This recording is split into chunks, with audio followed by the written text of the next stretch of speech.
да се изписва река, сега работи. Сега, значи правим експеримент на здравина и на усукване, да видим колко е здрав припоя и заварката.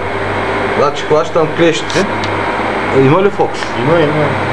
Почвам да усуквам. Както виждате, тръбата се скъса, заварката остава. Така, вземам с метта,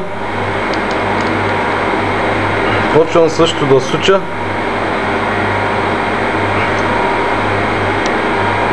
Ето, както виждате, изключително здраво е и не се подава. Ето, метта е вътре в нея, заварката е здрава. Метта се къса, но тук, където е заварено, остава чисто. Да, благодаря пак за вниманието. Къде е тук? Да.